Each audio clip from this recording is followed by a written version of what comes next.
우리 송구영식 예배 말씀 함께 읽어볼게요. 제가 내 하나님 여호와를 경외하여 그를 섬기며 그에게 의지하고 그의 이름으로 맹세하라.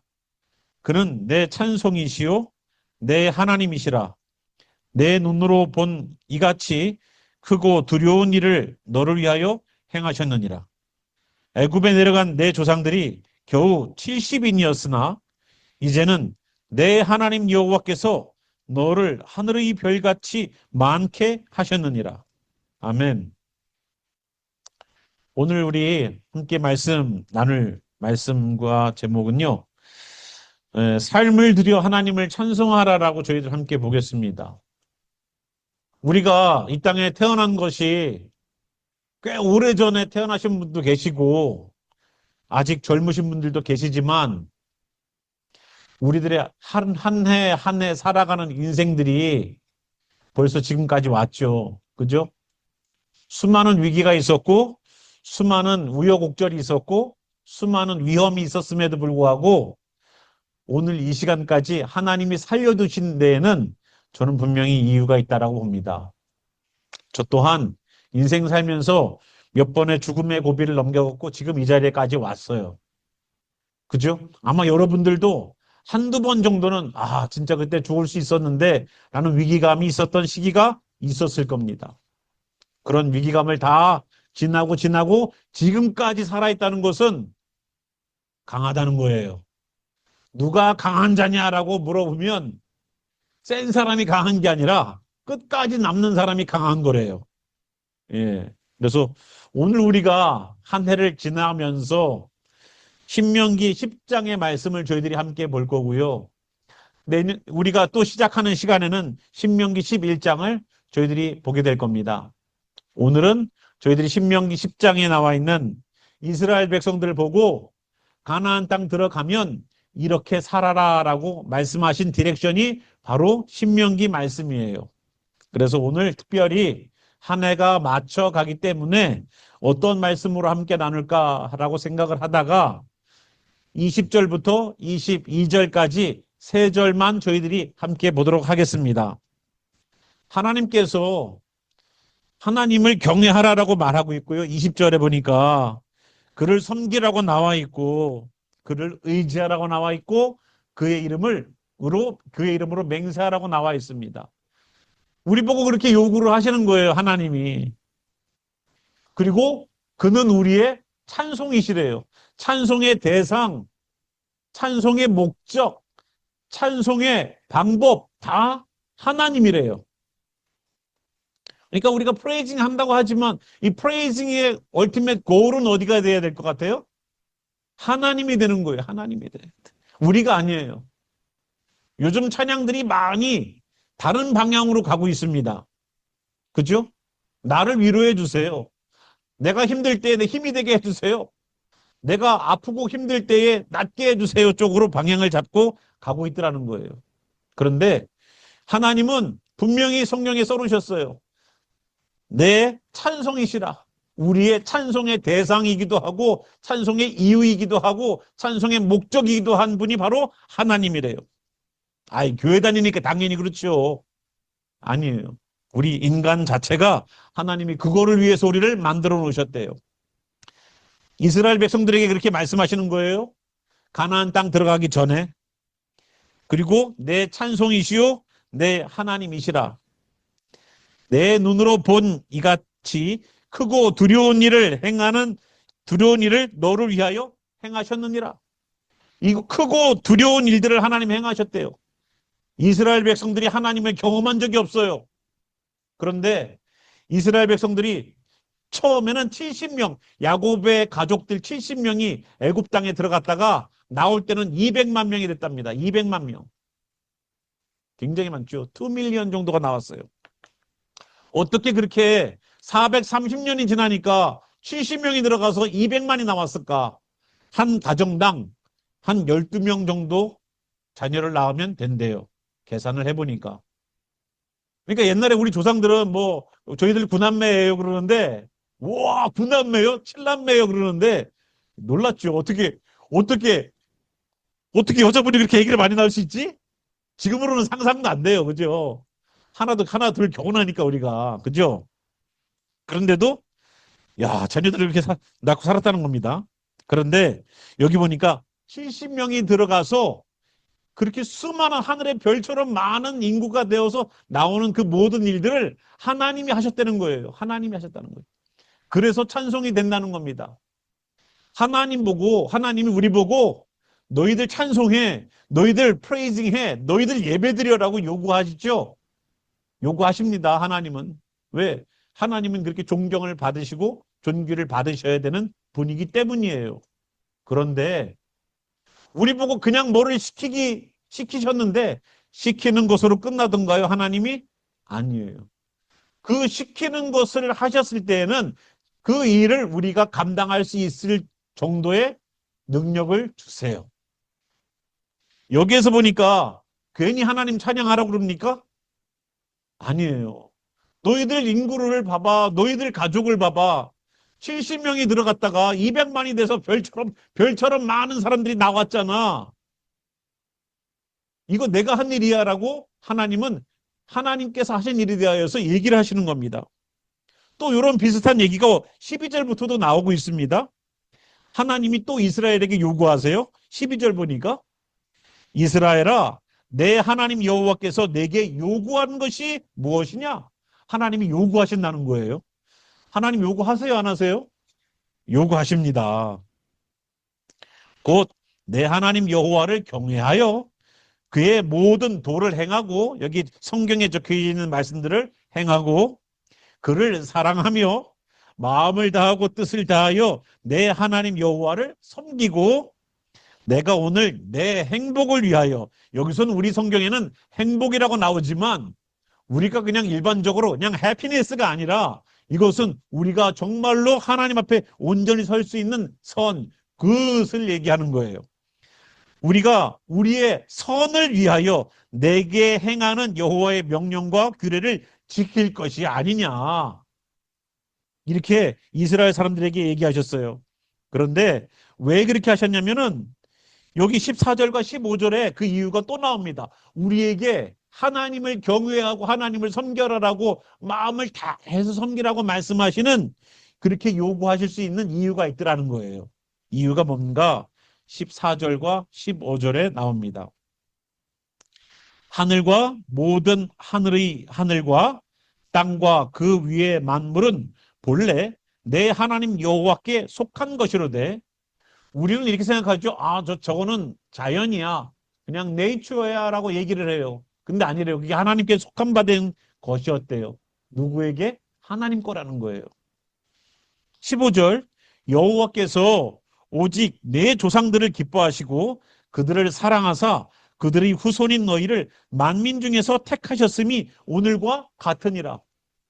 많은 지구상에 사람들이 있지만 내가 너를 특별하게 사랑해서 내가 너를 특별하게 기뻐해서 내가 너를 특별하게 선택해서 많은 사람들을 위하여서 너희 나라를 세운 거야. 이스라엘이라는 나라는 이스라엘만 하나님이 사랑하시는 것이 아니라 이스라엘을 통해서 많은 사람들을 하나님 안으로 돌아오게 할 수 있는 첫 번째 제사장 국가, The Priest Nation으로 만든 것이 이스라엘이에요. 그래서 이스라엘을 통해서 하나님이 소개되고 예수님이 소개되고 그리고 많은 사람들이 예수님을 믿고 돌아와서 하나님까지 영접하고 나갈 수 있도록 하기 위해서 이스라엘을 특별히 선택했대요. 특별히. 여기는 우리도 똑같지 않습니까? 우리도 똑같지 않아요? 저기 코스코에 가보세요. 안 믿는 사람들이 얼마나 많은지 몰라요. 그냥 박스채로 사가는 게 많더라고 이렇게. 그죠? 뭔지 우리는 모르죠. 박스로 사가더라고요. 연말 되니까. 그런데 그걸 보면서 야, 참 안 믿는 사람들 참 많다. 그런데 오늘 우리는 졸린데도 불구하고 그죠? 이 시간에는 다 자야 되잖아요. 그죠? 다 자야 되는 눈 동그랗게 뜨고 와갖고 말씀드리려고 하잖아요. 마지막 예배니까 2025년에. 그래서 오늘 하나님께서 주실 말씀이 뭔가 들으려고 하지 않습니까? 우리를 하나님께서 특별히 사랑하셔서 안 와도 되는데 굳이 그냥 저기 멀리 피츠버그에서만 운전하고 오시는 분도 계시고, 예? 그죠? 교회를 위해서, 그죠? 예, 다른 이유였었어요? 원래 올 계획이었었어요? 예. 어쨌거나. 그리고, 그죠? 비행이 내일인데도 가셔야 되는데도 불구하고 복음을 들으러 오셨습니다. 자, 우리는 이렇게 특별하게 여기 있는 사람들처럼 모아놨어요. 그럼 우리에게 요구하시는 것이 뭘까요? 하나님을 마음을 다해 사랑하라는 거예요. 특별함을 경험한 사람들에게 요구하시는 것이 있어요. 하나님을 더욱더 사랑하라는 거예요. 그것이 우리가 주님을 사랑해야 되는 이유인 것처럼 한 해를 우리가 돌아보면서 한번 생각해 보자고요. 나는 정말로 하나님 앞에 정말로 특별하게 사랑을 받고 지금까지 생존해 있지 않습니까? 살아 있지 않습니까? 상황은 좀 안 좋아질 수도 있지만 또 어떤 가정에는 자녀도 주셨고 어떤 가정에는 어떠한 일들도 주셨고 어떤 가정 어떤 사람들에게는 직장도 주셨고 여러 가지 있지 않습니까? 또 우리도 기도하는 기도 제목들도 있어요. 직장의 문제, 건강의 문제 놓고 기도하고 있는 부분이 있습니다. 그것은 저는 내년의 몫이라고 저는 생각을 해요, 또. 오늘 하루의 고난과 고생에 대해서, 염려와 수고에 대해서 그날로 족하다. 내일 거는 내일 생각해. 라고 말씀하셨던 예수님처럼 저는 오늘 우리가 해결되지 못했던 문제들은 또다시 내년으로 토스하고 거기에서 우리 기도하고 매달립시다. 올해는 올해로 접고 내년은 내년으로 하나님 앞에 다시 나아가는 우리가 되길 바라요. 하나님께서 하신 일들이 70명 들어가서 하늘의 별처럼 데리고 나오는 그 일들을 통해서 하나님께 경외하고 하나님을 경외하고 찬송하라라고 말씀하셨어요. 그러니까 내 삶이 찬양이 되는 겁니다. 내 삶이 찬양이 되고 찬송이 되어서 하나님을 높이는 거가 되기를 바라요.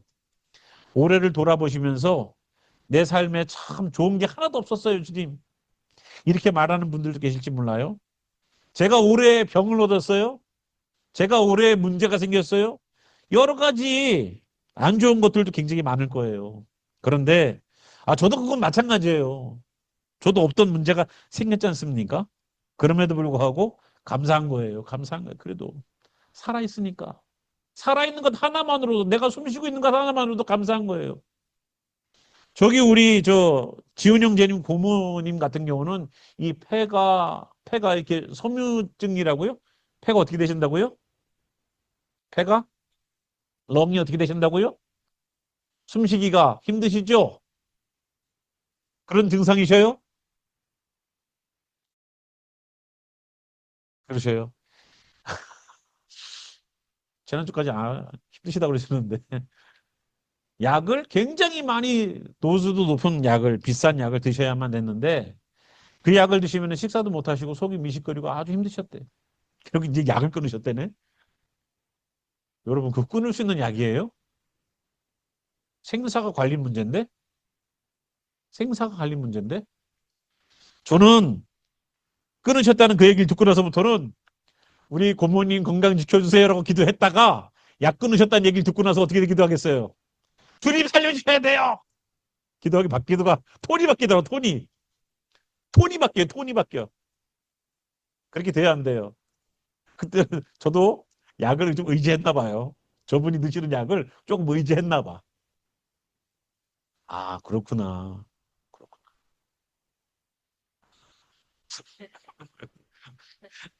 그 소리 들리고 한 게 아닌데. 예. 우리가 하늘을 돌아보면서 좋은 것도 있고 기쁜 것도 있고 힘든 것도 있고 아픈 것도 있어요. 그러나 지금 우리가 여기 있다는 그 자체가 감사한 일 아니겠습니까? 그래서 저희가 한번 우리의 감사들을 한번 곰곰이 한번 생각하는 시간을 좀 가졌으면 좋겠어요. 찬양 틀어주시고 제가 한 1분 정도만 시간을 드릴 테니까 올해 내가 감사한 일이 뭐가 있지? 한번 우리 눈 감고 불 좀 한번 꺼주세요. 한번 우리 곰곰이 한번 생각해 보길 바래요. 나는 정말로 올해 정말로 땡스풀한 그런 모먼트가 뭐가 있었지? 나는 뭐가 감사하지? 함께 우리 잠시 생각해 보는 시간을 좀 가졌으면 좋겠습니다. 네, 감사거리가 있으신가요? 감사한 것이 있으면 하나님을 사랑하십시오. 내가 조금이라도 감사한 것이 있다면 그것으로 인하여서 하나님께 한번 감사해 보세요. 하나님은 너희들에게 먹을 것이 얼만큼 있느냐? 없습니다. 우리가 그 양식을 살려면 돈이 어마어마하게 필요합니다. 그런데 어린 나이에 도시락 하나 들고 나왔던 주님의 일들이 있었습니다. 주님, 이것으로 뭘 하실지는 모르겠으나 여기에 어린아이의 도시락이 있습니다. 예수님이 그걸로 일하시더라고요. 하나님, 나는 진짜 어려운 공경 가운데 있는데 내 감사거리 하나가 떠오르는 게 있네요. 그 작은 감사, 신라 같은 감사 하나인데 주님 이것으로 주님 뭐 하시겠어요? 그런데 한번 그 감사를 내 입술로 주님 앞에 나 이거 감사해요라고 한번 말씀해 보세요. 그러면 하나님이 우리들의 마음을 정말로 감사가 너무 크게 느껴지게 우리를 변화시켜 주십니다. 저도 돌아보면 힘들고 어려웠던 것이 먼저 생각이 나더라고요. 그런데 마음 깊숙한 곳에서 올라오는 그 감사 하나가 내 그 어려움들을 다 물리쳐내는 것처럼 마치 빛 앞에 어둠이 물러가는 것처럼 없어지는 것을 경험했습니다. 가나안 땅 들어가는 것이 이스라엘 백성들에게는 마치 천국 들어가는 것처럼 기쁜 일이겠지만 들어가자마자부터 전쟁을 해서 그 가나안 족속들과 싸웠어야만 됐었습니다. 그냥 열려있는 집에 들어갔던 거 아니고요. 과수원 만들어 놓은 거 가서 열매만 따먹었던 그러한 가나안 땅이 아닙니다. 가서 땀을 흘리고 피를 흘리고 하면서 그 땅을 조금씩 조금씩 얻어가기 시작한 거죠. 작은 감사가 큰 감사를 만들어내길 원합니다. 이 작은 올해의 감사가 내년에도 나에게 닥칠 어려움이 있으면 내가 이겨나갈 수 있는 나를 보호해 줄 수 있는 그런 쉴드가 되길 바래요. 어떠한 일이 있어도 나는 감사로 끌고 나가겠어. 어떠한 일이 닥쳐도 나는 감사로 끌고 나가겠어. 어떠한 일이 있어도 나는 감사로 앞서 나오겠어. 신앙에 각오하는 그 사람을 누가 막겠습니까? 성령의 열매가 맺어지면 그것을 금지할 법이 없답니다. 오늘 우리가 드리는 이 감사가 우리들의 눈물도 아픔과 고통도 주님께서 마지막 천국에서만 눈물을 닦아주시는 것이 아니라 이 땅에서도 주님으로 인하여서 눈물을 닦아주시는 귀한 은혜가 여러 성도들 가운데 있기를 저는 소망합니다. 여기서 경험되지 않으면 하나님 나라 가서도 경험될 수가 없어요. 여기에서 주님 우리의 눈물을 닦아주시는 주님의 말씀과 은혜가 있어야지 주님 나라에 가서도 주님이 닦아주실 건 아니겠습니까? 오늘 우리가 정말로 하나님 영광 받으시기를 합당하십니다. 주님 정말로 감사합니다 하고 곡조 달린 찬양뿐만 아니라 마음의 입술의 고백 또한 곡조 빠진 찬양입니다. 우리는 그걸 기도라고 불러요. 기도는 내가 원하는 것을 하나님 이거 해주세요 저거 해주세요가 아니라 내 마음에 있는 깊은 소리들을 하나님의 마음에 전달하는 전달 방식입니다. 오늘도 우리들에게 주신 수많은 감사들이 때로는 딱 하나의 감사만이라도 진짜 쥐어짜고 쥐어짜서 하나 나오는 감사일지라도 그것을 내 입으로 하나님 감사합니다. 나 이것 때문에 감사합니다. 라고 언제 여러분 혼자 계실 때 한번 얘기해 보세요. 내 귀로 들을 수 있도록 하나님 나 이것 때문에 감사합니다. 꺼내놨는데 하나만 있는 줄 알았더니 고옆에 보니까 또 감사가 또 있네요. 그것도 감사해 보세요. 계속 감사를 마치 땅속에 감추어진 보화처럼 한번 보이는 곳 족족 한번 꺼내서 한번 감사해 보세요. 그 감사가 여러분들을 탁 채울 때에 하나님이 정말로 우리를 붙잡고 계시다는 것을 확신할 수 있으실 겁니다. 이걸 억지로 하자는 게 아니에요. 저도 어려울 때가 있었고 저도 눈물의 시간들을 보냈었습니다. 하나님 나에게 왜 그러세요? 라고 말을 해야 될 때가 있었어요. 그런데도 그때 드렸던 감사만큼 그때 읽었던 성경만큼, 그때 부르짖었던 기도만큼 뜨거웠던 적이 없더라고요. 혹시 이스라엘 백성들이 광야를 걷는 것처럼 메마르고 척박한 땅을 걷고 계십니까? 그래도 한번 돌아보세요. 지금 이 시간이 우리를 돌아보고 주님께 나아가는 귀한 시간이 되기를 저는 바랬었습니다. 오늘 우리들의 말씀 속에서 너희들 가족 70명 들어갔다 하늘의 별처럼 나오게 하신 하나님 경외에 하나님은 너에게 찬송이 되기를 바란다. 라는 주님의 이 말씀처럼 오늘 우리가 감사함으로 그리고 정말로 주님 찬양 받으시기에 합당하신 분입니다라는 그 마음의 고백으로 저는 서기를 소망합니다.